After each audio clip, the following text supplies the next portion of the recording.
Hello everyone, welcome back to Functional Spirituality. This is Ava, and today I'm here to share with you my birth story. So the story of the birth of my second daughter, Leila, who was born on May 9th at 12:30 a.m., 2025. And our labor started at about 3, so it was just 9 hours. But the story is very intense. Every different element possible in it. And we'll link also the recording of our last birth story, which was also really intense. But that one was over 4 or 5 days, and this one was only 9 hours.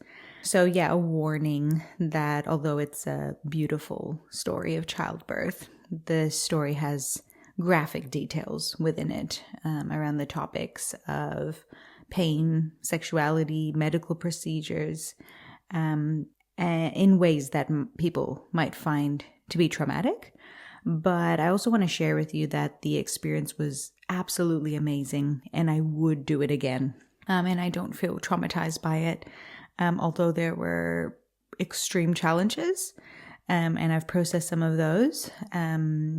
I feel really amazing about the experience, and even though it does get really crazy. So I'm really excited to share it with you. So let's begin. Yeah, so I was due on May 10th. So it was 2 days before May 8th in the afternoon that labor began. I had already been experiencing tightenings. So these are kind of like practice contractions in the abdomen and in the uterus, where the uterus kind of contracts and tightens around the baby as the hormones start to prepare and as the uterus starts to prepare and tone itself. And I guess the baby starts to prepare for the bigger event. But I still had no idea when labor would actually start. Would it be this week? Would it be in 2 or 3 weeks' time? So I really didn't have any kind of clear indication or feeling about that. So it did take me by surprise. I was kind of expecting Leila to be late, which she was not. She was a day before her due date in the end. So on Thursday, I was just kind of doing bits and pieces and kind of had already considered myself on maternity leave, but yeah, just doing little bits and pieces for the business and for home and all just kind of like getting even more and more prepared and more completed for the postpartum period. So Jared, Jasmine, and Grandma, Jared's mom, Sue, went out for the day. They went to Bunbury. So I tidied the house even more the way I wanted, like cleaned my office. And I was feeling super completed and settled. And I also had 2 calls in the afternoon that, of course, everyone knew that at any point I would not be able to make a call or an appointment because of how far along in my pregnancy I was. But, calls that I was still totally happy to take. So one with one of our students from our yoga training, and I had a call with also my manager from Spunda School, Kate, as well. And at the end of the call with our yoga teacher training student, I could feel those tightenings that had been happening for weeks. They were like pretty strong. I was kind of like a little bit tight at the end of them. And then an hour went by and I was about to get on my call with my studio manager, and I kind of told her, I was like, I'm actually getting strong tightenings. I don't know, like let's catch up, but I don't know if I'll actually be able to go through the documents and the things that we were planning to look at. And she was like, oh my God, I knew it. I had a dream. And so we get on the call, and every 2.5 minutes, I'm needing a break to breathe through like these tightenings that are building. And at the end of our call, so she's watching me. She's like, whoa, like they're really coming close together. And they weren't really intense. She was like, what does it feel like? I was like, oh, just like a period cramp, And, but they were, pretty close together. And at the end of the call, Jared comes home. And at this point, he's just like, well, what's happening to you? And yeah, so the tightenings are building. They're coming every 2.5 minutes. So between kind of 3 and 5 p.m., I can't actually do anything because I'm kind of stopped every 2.5 minutes by these contractions. Now that I know what they are really, that are quite strong. And Jared's kind of doing a whip around, prepping the house, not wanting to be caught off guard if things progress really quickly. But also because our last labor was like 5 days long. And our last labor started the same thing in the afternoon, 2.5 minutes apart, really intense contractions. Like you just don't know what to make of it. But anyways, it gets everything prepped. We've got grandma there, which is awesome. So she can take Jasmine. The plan was like from 37, 38 weeks to make sure we always had someone in the house. So either grandma or Justin. So Justin's our really good friend who lives on the property with us. So making sure at least one of them is always at home. So Justin's is actually out for the night, but comes home the next day to take care of Jasmine, which is good. So yeah, things are building, and I'm just kind of like between 3 and 5, like processing these contractions, still totally manageable. But I'm like organizing the TENS machine that I was going to pick, Jared was going to pick up in the next couple of days. Not knowing if things are going to continue or escalate. Jared's being amazing, like staying really calm, even though he doesn't know what's happening, which, he's a very deeply feeling person, very responsible, like really engaged kind of person. So to have the uncertainty and also like things starting, and, we've decided to home birth on our property in Nanup, which is rural. It's an hour and 10 minutes away from the hospital. I'm also a VBAC, which is what people call someone who is going to like have a vaginal birth, but after having a cesarean, which in many places is 100% discouraged and not supported. But luckily in WA, it's like really supported if you're considered low risk for other factors. So yeah, it's like for some people, the risk is too high. It took me a long time to process all these different risks and to realize that, what are all of the actual risks and do I feel comfortable with all of them? Which I felt 100% comfortable, really good about the whole thing. But I'm like really, as you may have heard on the podcast before, I'm not highly risk averse. So I'm very comfortable taking risk, but my partner is very, very highly risk averse. So he's very uncomfortable taking any risk, but he also felt really good about it. So he's fully come around, fully feeling good about it. So he's just doing amazing through this prep process. And I found, things started to escalate, say between like 6 and 7, things started to get really intense. So there's still 2.5 minutes apart contractions, but the intensity has really increased. And they are very painful, but I'm able to get on top of them when I'm 100% alone. So I go onto the back porch, I get wrapped up in a blanket on the couch, like I'm feeling pretty warm anyways, but it's starting to get to nighttime, 7 p.m.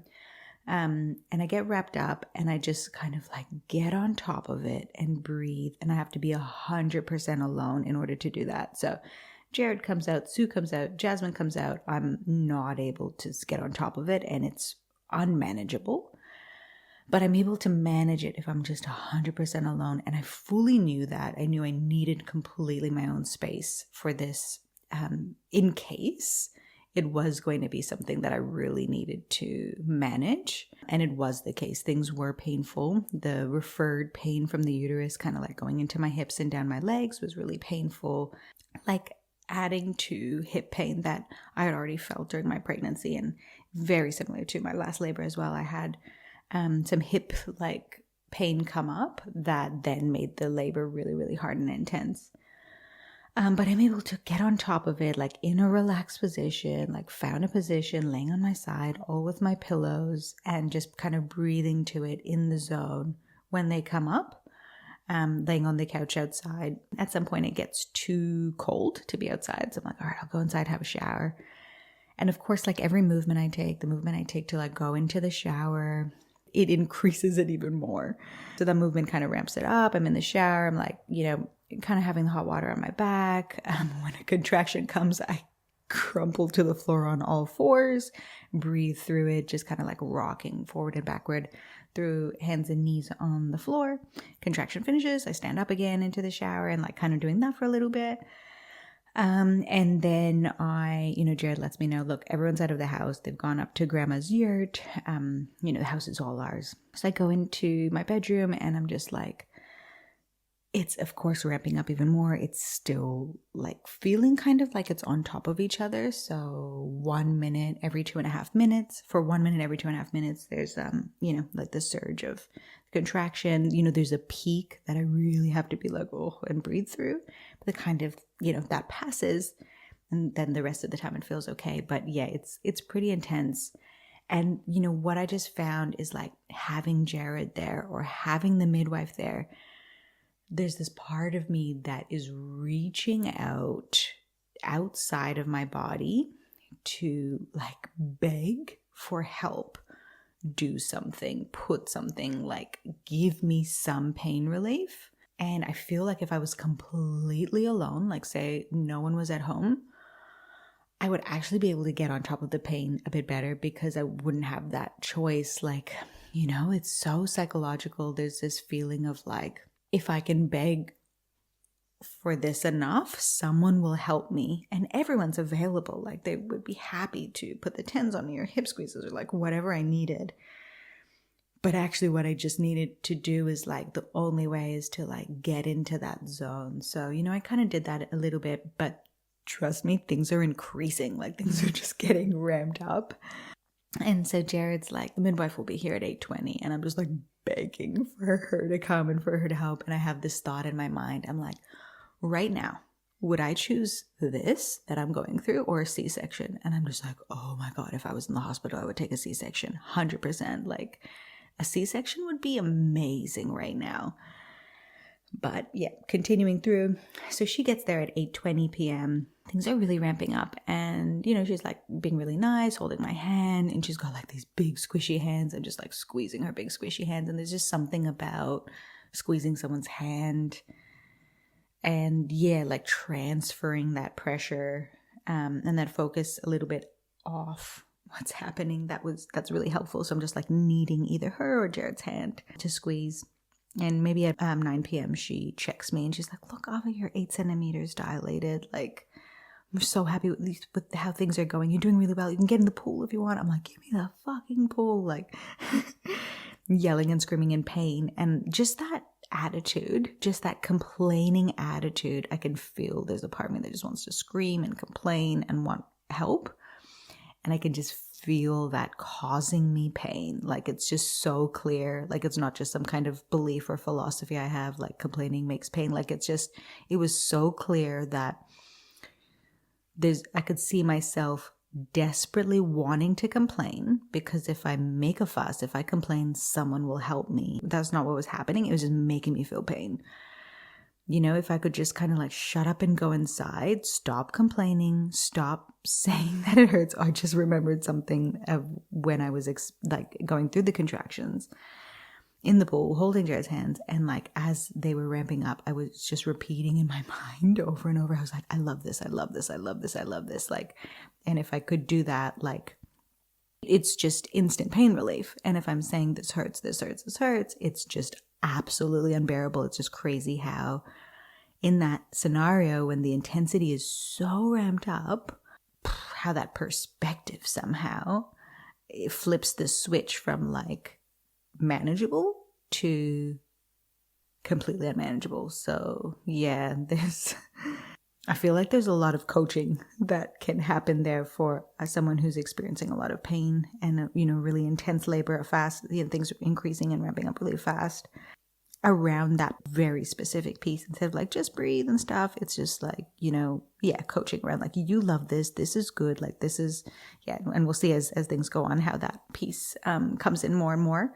So yeah, they put me into, maybe I went to the toilet between like getting into, or they just put me straight into the bath. I was like, I don't care if it's filled up, like get me in the bath. Like I'm being so, of course they don't think this of me and no one's judging me and stuff, but I'm being like the biggest complaining, like what I sometimes call a little bitch. Like I was just being so complaining and obnoxious. And like, no, of course they would never think that, but I was just like I was just so angry. Like the water in the pool was such a point of contention. I kept complaining, maybe only a handful of times, but I was just so angry at the pool. I was like, this is doing nothing.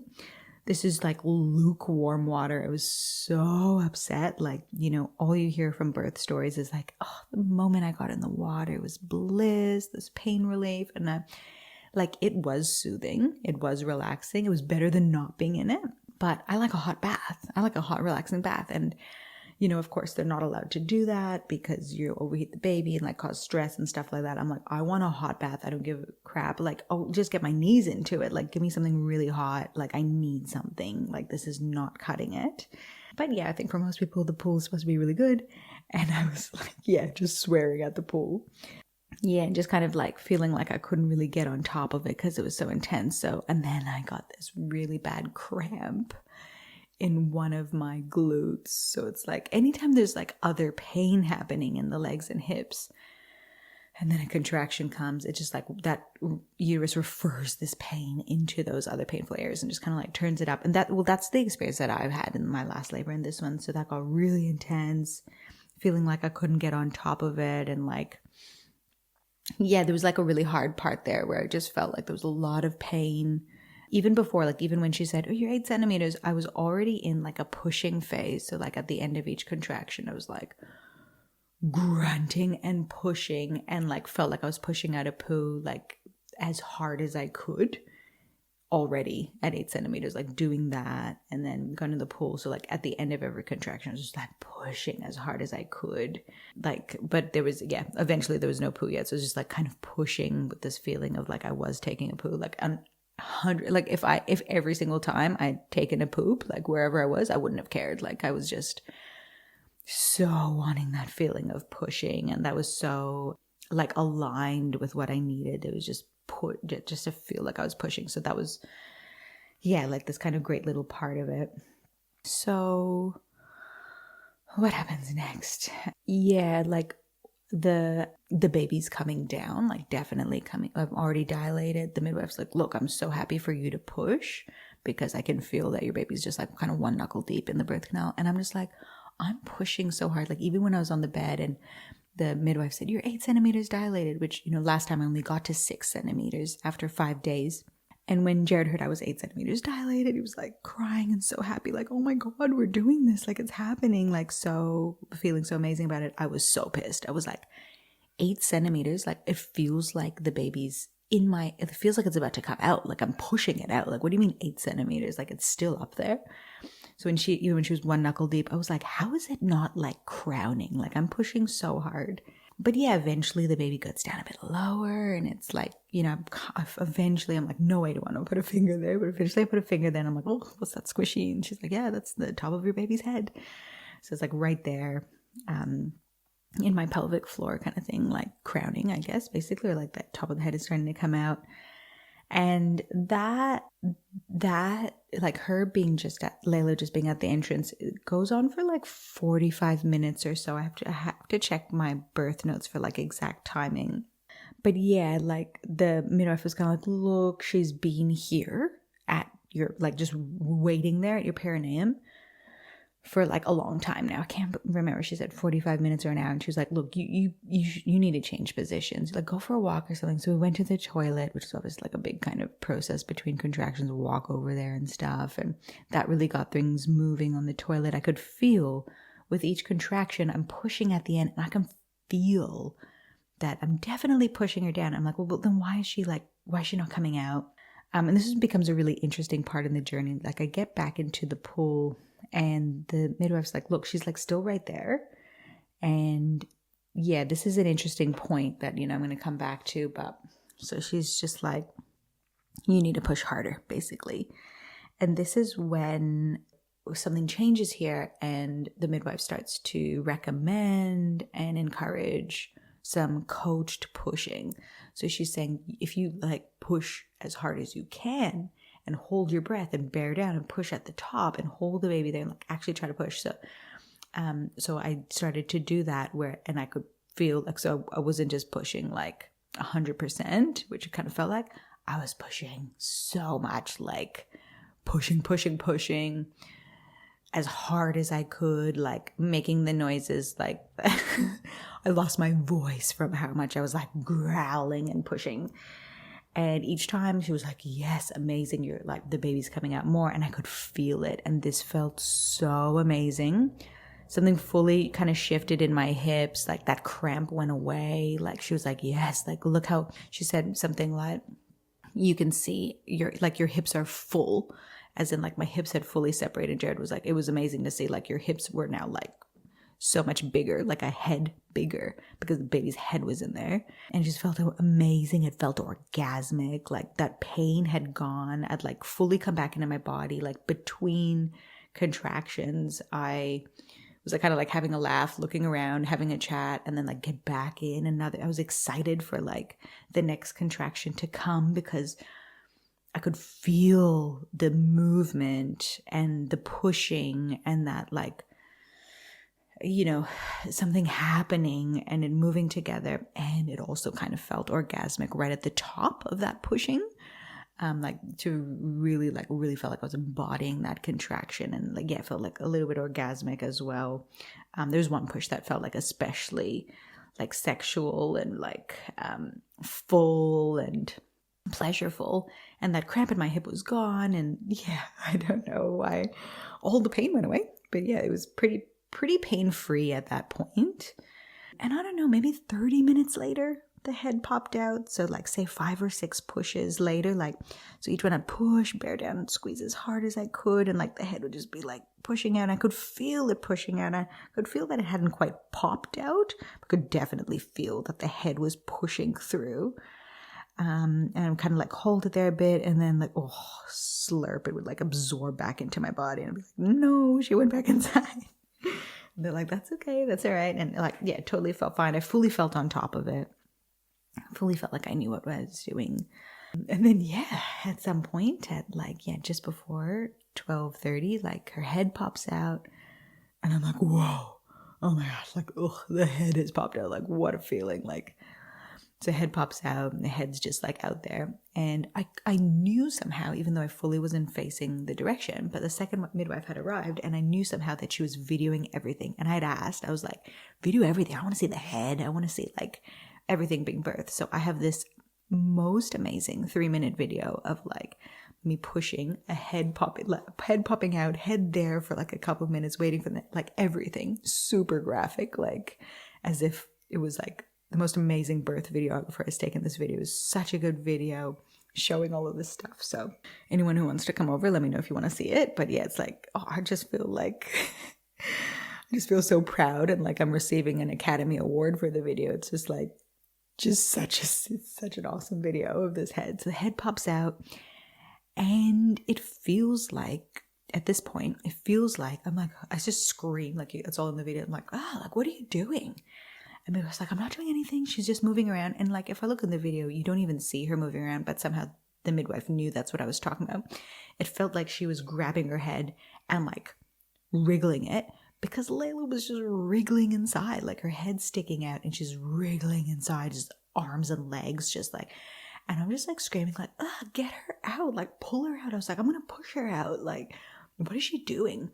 And they're like, in the next contraction, she's fully going to come out, and she's just wriggling. And I think I yell in the video like, Leila, you're hurting me, stop it. And yeah, I decide to like already start to push, and then with the next contraction, like, yeah, everything comes out, the shoulders, the body, and there she goes, shoots out, cords wrapped a couple of times around her neck, like quite tightly. And the midwife thinks maybe that's the reason that she was just like kind of having difficulty coming out. And yeah, she comes out, I need a moment to breathe, and then there she is, and she comes to the chest, and, just kind of catching my breath. Eventually I open my eyes and take a look at her, and she's covered in vernix, which is like, I didn't really realize it's like this kind of thick butter, like tallow all over her body. It's like, you can't even rinse it off in the bath. Like, she's covered in this, buttery, tallowy, fatty kind of thick substance all over her, just giving her like a cuddle. She goes straight to have a feed, and Jared and I are just like, having our moment and let him know that he's just done the best job, and he's done an amazing job supporting me, which, we weren't really sure how do you support someone through something like this? But yeah, he did an amazing job. And yeah, we just have this moment together and all these amazing pictures. And you can kind of see the pictures like from the iPhone, like time stamping everything that happens. And 30 minutes later, the cord has gone like totally empty and it's all like white and, rubbery. And Jared cuts the cord. And I'm experiencing like pretty bad afterbirth pain. So there's pictures that capture that. So when basically after the birth, the placenta still needs to be birthed. After the baby's born, the placenta needs to be birthed, and there's lots of contractions, and mine are really painful. They're really, really painful. You can see them in the videos. I'm like struggling. I'm like, oh, I'm ready to get this placenta out. So Jared grabs the baby. I stand up and push the placenta out. And that already feels so much better. And then there's, maybe an hour and a half or 2 hours of just like Leila and I snuggling. She's like wrapped up in a blanket, all in the darkness under a splash blanket with me. She's all cuddled up. She's feeding. She's napping. I'm napping. We're just like having this like, oh, I wanted to nap. I mean, all through my pregnancy, like napping was such a peak activity. So I'm like back on my side, napping, just loving it. And the midwives check my perineum and my labia and stuff, and they're like, well, we're not comfortable like suturing or even assessing what's going on down here in terms of the perineum, right? Like everything's really swollen. There's a tear. They're not sure if it's second, third, or fourth degree tear, basically. And they're like, look, we are going to need to go in the hospital anytime. Like we can go in a couple of hours, but we need to get this assessed, and it's not urgent, but if it's like a really deep tear, you're going to need to either go into theater and have a local or a general anesthetic and get this stitched up if it's really deep. Otherwise, maybe it's not. And I told her, I was like, look, if it's second degree, if it's not that deep, I want to let it heal naturally. And they're all like really respectful. So in a couple of hours, like after everything's happened and Leila's been weighed, Grandma Sue's come and seen the baby, and it's time to sit up. Like sitting up, I'm already feeling like, okay, I've got a fair bit of pain in my hips, a fair bit of pain in my uterus still with the afterbirth pains. And I kind of feel like I get up a little bit too quickly and I faint. So I faint onto the couch. It's really scary for everyone. Everyone's like, look, you're fainting. We can also see like now that you've sat up, there's actually a bit of blood loss. We don't think it's a good idea to drive you there. So like the midwife was going to drive in her car, and then Jared, Leila, and I were going to drive in our car. And he's like, look, if you pass out, Jared's not going to be able to drive you there passed out in the car. It's not safe. So best to get you an ambulance. So that's the plan. So we order an ambulance so that I can be monitored and supported on that drive in. And from here, it just gets crazy. So my blood loss basically starts to increase. My pain starts to increase. My blood pressure starts to drop as my blood loss increases. And everyone's like, we need to get you to the hospital now. And I'm like, oh, I just kind of need more time. I need to move slowly. And I'm kind of moving I'm moving a bit too slowly for everyone. Everyone's like, you're an hour, like no matter what, you're far away from the hospital. Like we need to get this all kind of going now. We should get a drip in you. We should get some fluids in you to just keep your blood pressure up, to keep you from fainting again and stuff like that. And I'm a little bit resisting, like I don't want needles and, kind of complaining a bit. But anyways, once I sit up again, I can feel that I don't feel confident to take the trip without the cannula. So what that means is basically they just put an IV drip. So they put an IV drip in me with fluids to, bump back up my blood pressure and my like blood volume and things like that. And they also put in the drug that they could have just given me the injection for, but they put it into the drip, which is the drug that helps the uterus contract. So basically I've started to hemorrhage, which means that the placenta that's come away from my uterus, as you may know, the placenta is like quite a big organ or like quite a big piece of material. And that entire surface area has come away from the uterus. That whole section of my uterus is now open, bleeding. And what the uterus needs to do is like contract really quickly to close down those blood vessels to prevent too much blood loss. And at this point, I think I've only lost like 700 mils. And I'm like, look, that's fine. 700 mils is fine. My blood pressure is not so low. Like, this is normal for me. And everyone's like, not really happy with my reasoning.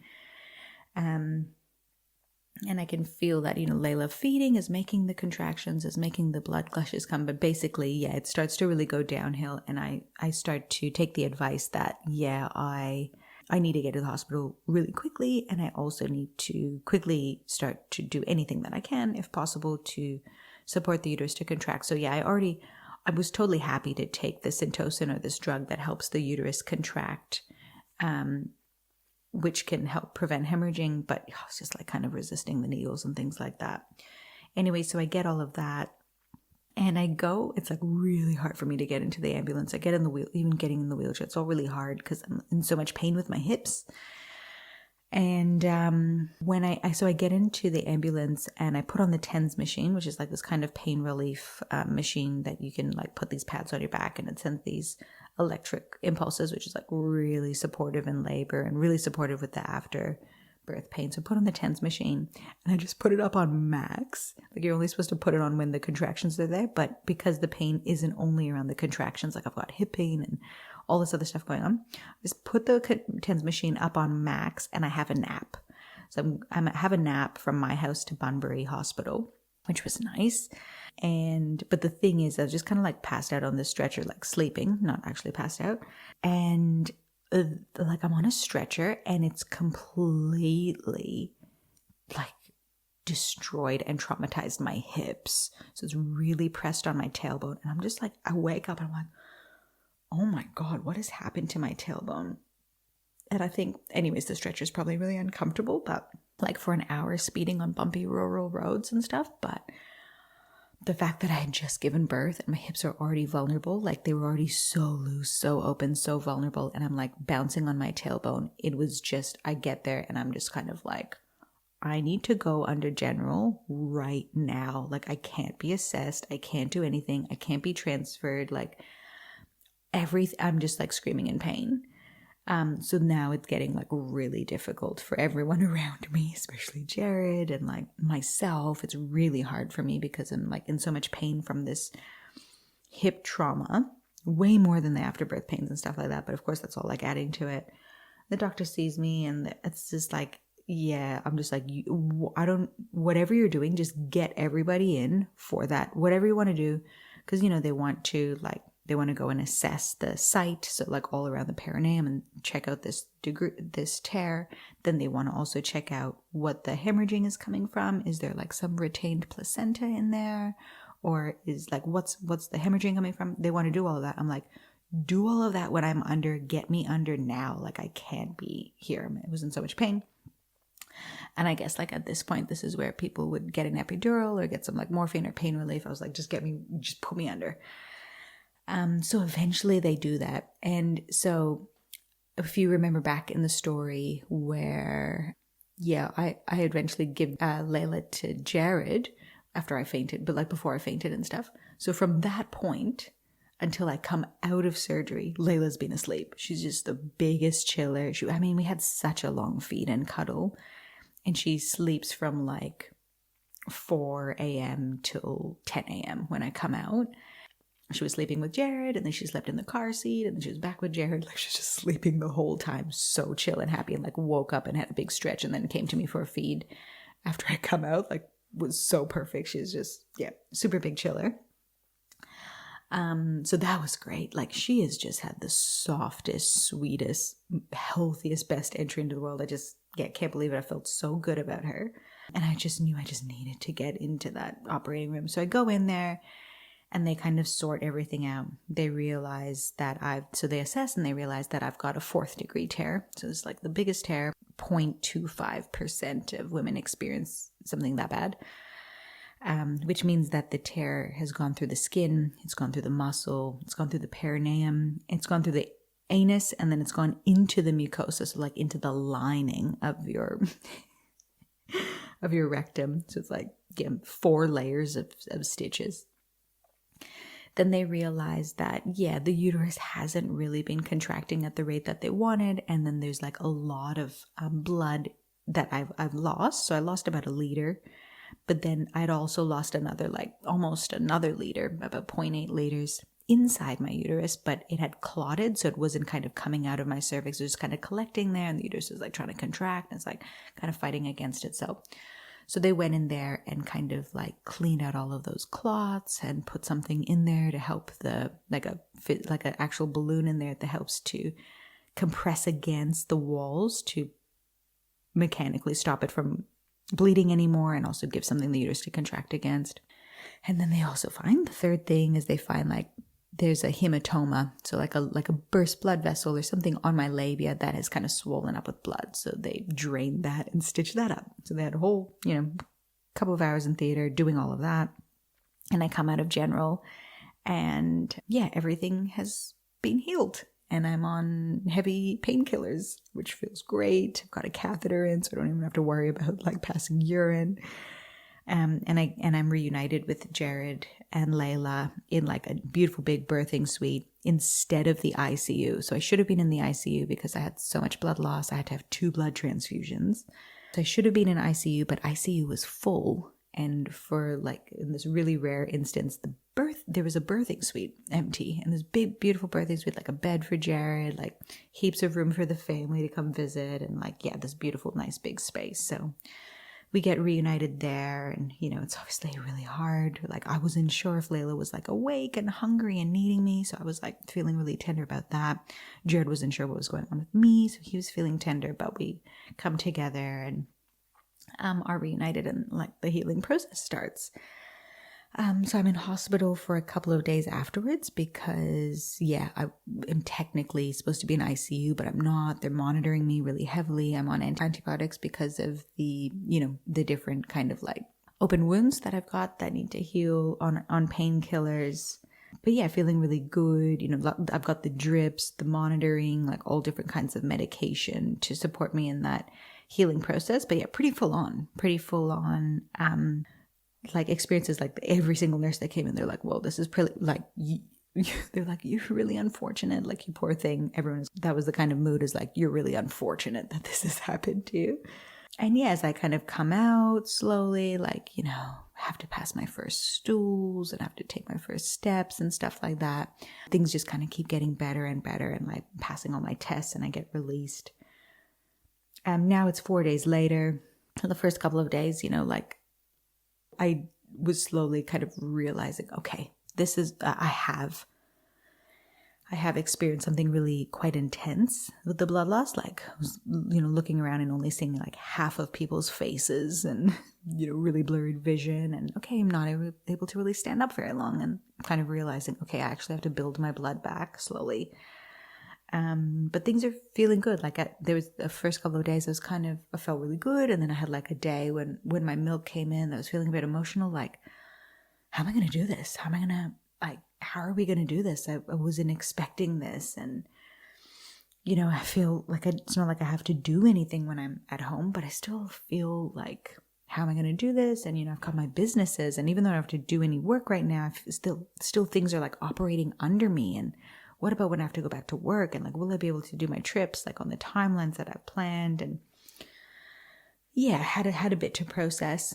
And then I'm going home to a toddler, and like, Jasmine she had been visiting us in hospital for a couple of days, but yeah, like she had done amazing to just be at home with just, Grandma and Justin, where she's normally home with one of her parents. And there has been a lot to process, but yeah, just settling into it. Now I'm like, have enough energy to record a story about it to share, and rebuilding slowly. And yeah, Leila's just doing amazing. It's just so cool to see such a relaxed, peaceful entry and experience. And baby, yeah, she's really, really chill. And Jasmine was chill as well, but everyone was always like, oh, it's just the epidural, that's why she's so relaxed. And she did become a bit of a crier. And we'll see how Leila goes. Lots to update you on in the coming weeks and months about her, and what it's like to have a second child and to navigate a toddler and a newborn. But it's feeling really good. And yeah, maybe you can tell from the story that the birth experience was really, really amazing. But wow, really crazy as well. And yeah, it's hard to say if, coached pushing is criticized as one of the, most significant kind of causes of having tearing. If that was necessary, if that was required, like if that was the best thing for me to do at that time. I was struggling with that for a little bit. And now that I can see, like, look, the tear isn't even, like, it's not even that bad. It's something that's going to heal. It's taken care of. And that felt like the right experience at the time for me. Is there a way I could have been supported differently that might have made the outcome different? Like, that was a huge consideration I had for the first birth, is like, actually, if I was supported in a different way, I probably wouldn't have ended up in a C-section. But I am feeling really positive about the experience. Curious to hear your thoughts about it. I hope it hasn't been too intense to listen to, but yes, somehow fully manageable, somehow something that I feel like I should celebrate and feel proud of and feel grateful for, even though I still have like pain and still going through the healing process. Yeah, it kind of feels like it's been a natural part of the process somehow, even though, had a lot of intervention as well. So there's my birth story. Thank you so much for listening. Looking forward to hearing your thoughts and your feedback, and I will speak to you all very soon. Thank you for tuning in to the Functional Spirituality Podcast. If you enjoyed the show, make sure you subscribe by pressing the plus button on iTunes or the following button on Spotify. This is going to ensure that this resource is available and top of mind when you most need it. So please subscribe now.